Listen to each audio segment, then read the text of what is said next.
সত্যি আমি শেষ। আপুকে ছেড়ে আস্তে আস্তে লুকিয়ে ঘড়িটা হাতে নিয়ে পকেটে রেখে দিলাম। সবাই রিয়াকে নিয়ে ব্যস্ত, এই জন্য আমার উপর কারোর নজর পড়ে নাই। রিয়ার ভাই ওকে কোলে তুলে নিয়ে যাচ্ছে।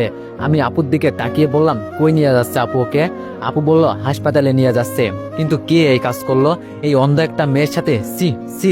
আমি তো ওকে সামনে পেলে আমি বললাম, আপু চল না, আমার ভালো লাগছে না, ঘুমাতে হবে। আপু আমার দিকে তাকিয়ে বলল, তুই এভাবে ঘেমে যাচ্ছিস কেন? কপালে হাত দিয়ে দেখি সত্যি। আমি কথা কাটানোর জন্য বললাম, আরে আপু চল তো, আর এমনিতেই আমার আজকে গরম বেশি লাগছে। আপু বলল, তুই এমন করছিস কেন আজকে, বুঝলাম না। আপুকে নিয়ে বাসায় চলে আসলাম, দেখি আম্মু আব্বু দাঁড়িয়ে আছে। আমি আপুকে বললাম, আমি ঘুমাতে গেলাম, তুই কথা বল। এই বলে রুমে এসে সরাসরি ওয়াশরুমে গিয়ে শরীরে পানি দিয়ে ঠান্ডা করতে লাগলাম। ঝর্ণার পানিতে যেন শরীর ঠান্ডা হতেই চাচ্ছে না। আমার জীবনটা শেষ হয়ে যাবে। কি করলাম আমি আজকে? ওর পরিবার সম্পর্কে আমার আরো আগে জানা উচিত ছিল। মানুষ বলতো না জেনে কিছুই করা উচিত না। সারা রাত ঘুমাতে পারলাম না, শেষ রাতে একটু ঘুম হলো। হঠাৎ মনে হলো আমাকে কেউ টেনে নিয়ে যাচ্ছে। তাড়াতাড়ি চোখ খুলে তাকিয়ে দেখি আপু আমাকে মেঝেতে ফেলে পা ধরে টেনে বাইরে নিয়ে যাচ্ছে। লাফ দিয়ে দাঁড়িয়ে পড়লাম। মেজাজ একেবারে এটা দেখে গরম হয়ে গেল। এমন বোন থাকার চেয়ে না থাকাই অনেক ভালো। রাগের দৃষ্টিতে আপুর দিকে তাকিয়ে বললাম, এই ডাইনি, তুই সকাল সকাল আমার সাথে কি শুরু করলি? আমাকে কি একটু শান্তিতে ঘুমাতেও দিবি না? আপু আমার কাছে এসে বলল, কয়টা বাজে, খেয়াল আছে তোর? আমি বললাম, কয়টা আবার? হয়তো 6টা কি 7টা। আপু আমাকে ঘড়ি দেখিয়ে বলল, 10টা বাজে। আমি একটু আশ্চর্য হয়ে বললাম, 10টা বেজে গেল আর আমি টেরও পেলাম না? আপু বলল, তোরে সেই কখন থেকে ডাকছি, তোর কোনো খবরই নাই। আমি বললাম, তাই বলে তুই আমাকে টেনে নিয়ে যাবি? আপু বলল, এছাড়া আমার কাছে কোনো উপায় ছিল না, মরার মতো তো ঘুমিয়ে পড়ে থাকিস সারাক্ষণ। আমি বললাম, সব দোষ তোর। রাতে যদি আমাকে নিয়ে না যেতি তাহলে আমার ঘুম থেকে উঠতে এত লেট হতো না। আপু বলল, দেখ তোর বক বক বন্ধ কর, এখন গিয়ে রেডি হ। আমি একটু খুশি হয়ে বললাম, তোর জামাই দেখতে যাবো বুঝি? আপু লাঠিটা দেখিয়ে বলল, এটা কি তো চিনিস ভালো করেই? আমি বললাম, তো কই যাবি? আপু বলল, হাসপাতালে যেতে হবে, রিয়াকে দেখে আসি। আমি তুতলিয়ে বললাম, কি আপু? আপু বলল, বলছি হাসপাতালে যেতে হবে, রিয়াকে দেখে আসি কেমন আছে ও। রাতে তো তোর জন্য চলে আসছি, ভালো করে দেখতেও পারলাম না। আপুর কথা শুনে আমার এখন প্রচুর ভয় হতে লাগলো। হাসপাতালে গেলে যদি ধরা পড়ে যাই। রিয়ার ভাই প্রচুর চালাক। রাতে যেভাবে আমার দিকে আর চোখে তাকিয়েছিল বাবা, তখনই আমার খুব ভয় হয়েছিল। আপু আমার চুলটা টান দিয়ে বলল, কিরে কথা বলছিস না কেন? আমি ভয়ে ভয়ে বললাম, আপু তুই যা, আমার একটু কাজ আছে। আপু বেশ কিছুটা রেগেই বলল, আমি তোরে বলছি না রেডি হতে, যা গিয়ে রেডি হ, এত কথা বলিস কেন? আমি আপুর একটা হাত ধরে বললাম, আপু আমার না একটা বন্ধুর সাথে দেখা করা লাগবে, তুই বরং ভাইয়াকে নিয়ে যা। বড় কথা হলো, যে কোনো মূল্য হলেও আমাকে এই বিপদ থেকে বাঁচতে হবে। জীবনে সবচেয়ে বড় ভুল করে ফেলেছি। এখন মনে হচ্ছে যদি এই বিপদ থেকে বাঁচতে না পারি, জীবনটাই বরবাদ হয়ে যাবে। একটু খুশির জন্য কি না করলাম আমি। আপু আমার চোখের দিকে তাকিয়ে বলল, তোর কি মনে হয় ভাইয়া আমার সাথে যাবে? ও তো সারাক্ষণ ওর হবু বউকে নিয়ে পড়ে থাকে, নইলে কি তোরে বলতাম আমি? এবার আমার কপাল দিয়ে রাতের মতো ঘাম ধরতে শুরু করবে বুঝি।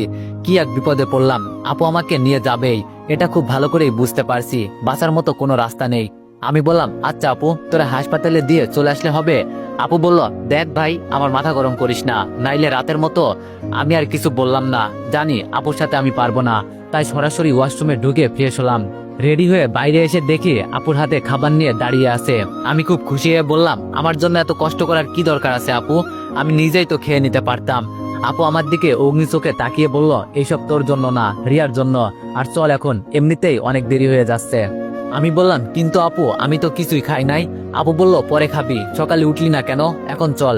আমি আম্মুকে ডেকে বললাম, দেখো না আম্মু, তোমার মেয়ে আমাকে মেরে ফেলতে চাইছে। আম্মু রান্নাঘর থেকে বলল, মিতুর সাথে যা, আর আসার সময় রেস্টুরেন্ট থেকে কিছু খেয়ে আসবি। রাগ করে বাইরে চলে গেলাম। বাসায় একটা চাকরের দাম নেই আমাকে, মন চাই মাঝে মাঝে নিরুদ্দেশ হয়ে যায় কোথাও। একটা রিক্সা নিয়ে হাসপাতালের দিকে রওনা দিলাম। যত কাছে যাচ্ছি ততই যেন বুকের ভেতর দুকানিটা বেড়েই চলেছে। মনে হচ্ছে যেন এবার আমার সাথে বড় কিছু হবে।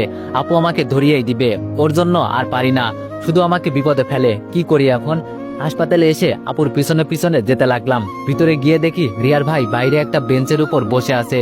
চোখ মুখ একদম লাল হয়ে গেছে, মনে হয় সারা রাত ঘুমায়নি, নাকি রাগে এমন হয়েছে কি জানি। আমার তো ভিতরে একদম মনে হচ্ছে যেন প্রাণটা বের হবে হবে অবস্থা। রিয়ার ভাই একবার আমার দিকে তাকিয়ে দেখলো। আমি মাথা নিচু করে আপুর পিছনে হাঁটতে লাগলাম। বড় কথা, কোনোভাবে ধরা পড়া যাবে না বা কারো চোখে সন্দেহ জাগানো যাবে না, নইলে জীবন শেষ। ভিতরে গিয়ে দেখি রিয়ার আম্মু রিয়ার সাথে কথা বলছে। এটা দেখে একটু ভালো লাগলো আমার। যাক, ওর তো আবার কিছু হয় নাই। মনের ভিতরে একটু সাহস জাগলো। তবে রিয়াকে হাসপাতালের বেডে দেখে নিজেকে একটু অপরাধী মনে হচ্ছে। আন্টি আমাদের দেখে প্রশ্ন করলো, তোমরা কেন আসলে মা এখানে? আমরা তো একটু পর চলে যাব। আপু আন্টির কাছে গিয়ে বলল, কি যে বলেন না আপনি, আমাদের পাশের বাসায় থাকেন আপনারা, আর এই অবস্থায় আপনাদের পাশে থাকবো না আমরা? আর তাছাড়া রিয়া তো আমাদের ছোট বোনের মতোই। রিয়া ওর মায়ের হাত ধরে বলল, কে এসেছে আম্মু? আন্টি রিয়ার হাতের উপর হাত রেখে বলল, পাশের বাসায় তো রিয়া আপু আর ওর ছোট ভাই। আপু রিয়ার আম্মুকে বলল, আন্টি আপনি যান, এখানে কিছু খাবার আছে, খেয়ে আসুন, আমি কিছুক্ষণ রিয়ার পাশে বসে আছি। আন্টি আপুর দিকে তাকিয়ে বলল, না মা, তোমাদের কষ্ট করতে হবে না, আমাদের দেখতে এসেছো এটাই বেশি। আমি বললাম, আরে আন্টি সমস্যা নেই, আমি আর আপু এখানে কিছুক্ষণ আছি। আর বাইরে দেখলাম ভাইয়া বসে আছে, দেখে মনে হয়েছে সারা রাত ঘুমাই নাই, চোখ মুখ কেমন লাল হয়ে আছে, পারলে ভাইয়াকে নিয়ে বাসা থেকে ঘুরে আসেন। আগে আপদ বিদায় করি, কেমন জানি আমার ভিতরে ভয়টা যেন বেড়েই যাচ্ছে রিয়ার ভাইকে দেখে। আপু আমার কথায় তাল মিলিয়ে বললাম, আন্টি আপনি যান, আমরা রিয়ার কাছে আসি। রিয়া ওর আম্মুকে চলে যেতে বলল। আমাদেরকে রেখে রিয়ার মা চলে গেল। হঠাৎ আমার রিয়ার উপর নজর পড়ল। কি ছিল রিয়া? আর এক রাতে কি হয়েছে? মুখটা একদম শুকিয়ে গেছে, চোখের নিচে কালো দাগটা পড়ে গেছে। ও চেহারাটা কি ছিল আর কি হয়েছে? সব আমার জন্য হয়েছে। নিজের উপর এখন নিজেরই ঘৃণা হচ্ছে। এইসব করার আগে একটু চিন্তা ভাবনা করতাম। এত সুন্দর একটা মেয়ে, আর এক রাতের মাঝে কি হয়েছে? আপু গিয়ে রিয়ার পাশে বসলো। রিয়ার আপুর হাতটা ধরে বলল, ভালো আছেন আপু? আপু রিয়ার হাতটা মুঠোই করে বলল, তোমার এই অবস্থা দেখে কিভাবে ভালো থাকি বলো? কি করে তোমার সাথে এমনটা করতে পারলো? জানো, তোমার এই অবস্থা দেখার পর আমার অনেক খারাপ লাগছে। যদি আমি নিজের কাছে ছেলেটাকে কাছে পাই না, নিজের হাতে হত্যা করব। আমার মনে হয় ও কোনো ভালো মেয়ের সন্তান হতে পারে না। ওই কথাই আছে না, এইসব কাজ কারা করে? যাদেরকে সমাজে কাপুরুষ বলা হয়। এছাড়া এই কাজ কেউ করবে না, শালা কাপুরুষ কোথাকার। আপুর কথা শুনে মাথাটা নিচু করে ফেললাম। চোখ থেকে মনে হচ্ছে যেন জল গড়িয়ে পড়বে। আমার আপু আমাকে কাপুরুষ বলল, ঠিকই তো বলেছে, আমি কোনো ভালো মেয়ের সন্তান হতে পারি না। একটা মেয়ের উপর লোভ দেওয়ার কারণে আজকে আমি কি হলাম? সমাজের মানুষের কাছে আমি একজন ধর্ষণকারী সেজে গেলাম। ওই রাস্তায় বেড়ানো কুকুর আর আমার মাঝে কোনো পার্থক্য নেই। এখন মনে হচ্ছে ওরা মাঝে মাঝে খালি রাস্তায় কোনো মেয়ে পেলেই যেন ছিঁড়ে ছিঁড়ে খায়। আমার আর ওদের মাঝে তো এখন মনে হচ্ছে কোনো পার্থক্যই নেই। চি, নিজের উপর এখন ঘৃণা হচ্ছে।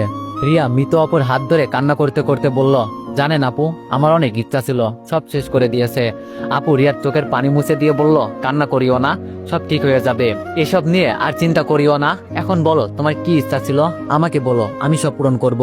রিয়া মিথ্যা একটা হাসি দিয়ে বলল, খুব ইচ্ছা ছিল কোনো স্কুলের শিক্ষক হব। স্কুলের ছোট ছোট ছাত্রদের সাথে আমি খেলাধুলা করব, ওদের নিয়ে মজা করব। কখনো যে আমার সাথে এমন কিছু হবে আমি ভাবতেও পারি নাই। আমার সব স্বপ্ন ভেঙে দিয়েছে আপু, আমার কাছে এখন আর তেমন কিছুই নাই। আপু রিয়াকে মিথ্যা একটা আশ্বাস দিয়ে বলল, আরে বোকা মেয়ে, এসব নিয়ে চিন্তা করো কেন? মনে করো এটা একটা অ্যাক্সিডেন্ট ছিল, ভুল করে এসব হয়ে গেল। আমি জানি তুমি সব পারবে, যখন সুস্থ হবে আমার কাছে আসবে, আমি তোমাকে পড়াবো, তোমার স্বপ্ন আমি ভেসে যেতে দিব না। রিয়া আপুর কথায় একটা হাসি দিয়ে বলল, আপনি খুব ভালো আপু, তো এখন বলো তোমার কেমন লাগছে?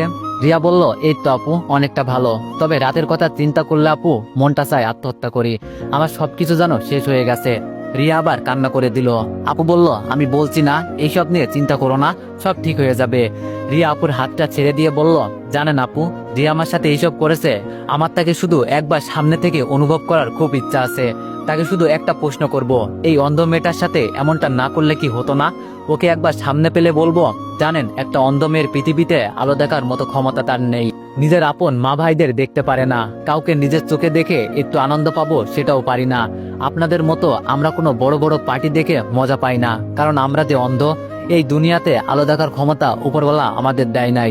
একটা অন্ধ মেয়ের অনেক স্বপ্ন থাকে, অনেক স্বপ্ন ছিল আমার বুকে, ভাবছিলাম এগুলো পূরণ করব।